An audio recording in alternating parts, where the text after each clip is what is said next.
Burnham, in his plan, amongst other things, called for 10 acres of parkland per 1,000 residents. And this is a report from the Trust for Public Land that shows Chicago is number 10 in the top 12 cities. So we're near the bottom in parkland per 1,000 residents. And you can see here, Chicago weighs in with a measly 3.4 acres per 1,000 residents. Burnham, in his plan, remember, called for 10. So we're not even halfway there. So instead of destroying parkland for private gain, we need to be adding parkland to come up, to try to approach what Mr. Burnham and his colleagues called for over 100 years ago. And I think what was so revolutionary about the Burnham Plan of 1909, of which we're celebrating the 100th anniversary, is that Burnham was really a visionary when it came to his attitudes about the working man. And you know, one of the reasons we have all these gorgeous parks in Chicago is because he really felt that the lakefront belonged to the people, and that working people should have a place of respite on a Sunday. They should be able to have a beautiful, bucolic place to come and picnic and spend time with their families. Well, we wouldn't be standing here if he didn't live. This would be a railroad yard. I walk through this park every day on the way home from work. And it's a great people-watching place, especially college students such as yourself are out here filming.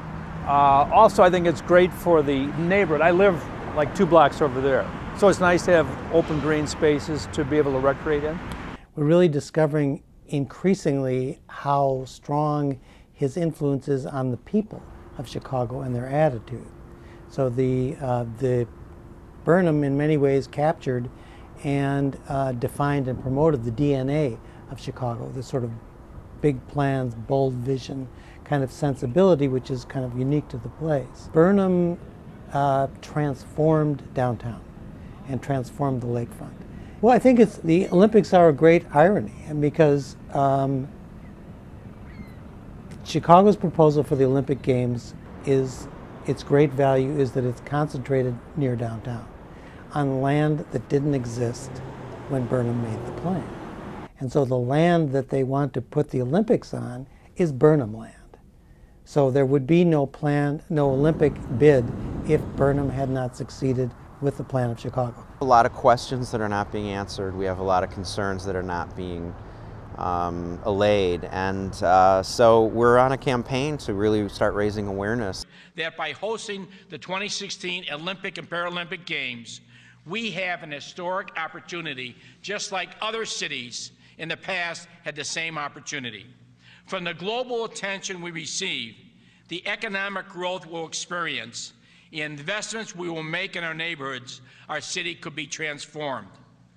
Also, I want to make it clear to every person in Chicago that we would not have pursued the Games unless Chicago stood to greatly benefit from hosting the Games. Our concern is twofold. One is, what is the impact going to be leading up to and during the Olympics with regards to just the general use? I mean, our park users going to be displaced, and from all the research and literature that we've seen, the answer is yes. The greater issue that we have is, what's the impact of the park going to be when the Olympics is over? So we're talking about $900 million worth of construction in our public parks, and then we're going to tear it down. That makes no sense. The city touts it as an 80,000 seat temporary stadium, yet there's no such thing as temporary when you're talking about things like foundations and concrete. The end result is a giant hole of debt for the city. We have created the 2016 Fund for Chicago Neighborhoods. Its goal is to make the Games more accessible, sustainability and history, particularly for the neighborhoods most affected by them.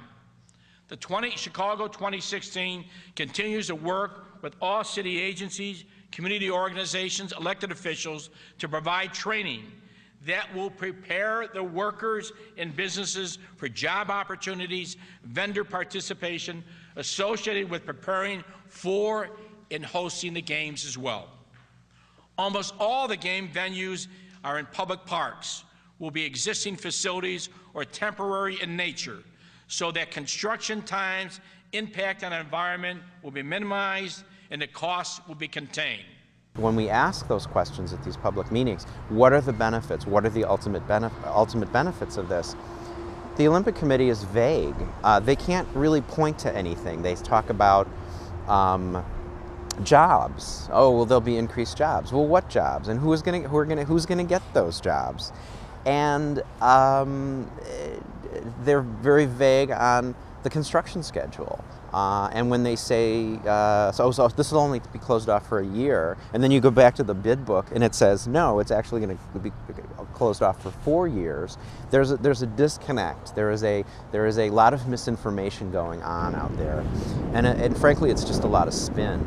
And I think what's really ironic about the vision of 100 years ago and what's going on now is that 100 years ago there was a tremendous emphasis to acquire parkland and take swampland and turn it into parkland. Now we have all these wonderful parks, and our real concern with the Daley administration's plan for this Olympics is that not only is he not going to expand parkland, not only is there nothing in the 2016 plan to leave Chicago with a greater amount of parkland when the Olympics are done, his plan is to use the existing historic parks that we already have and possibly ruin them. This is what the mayor wanted.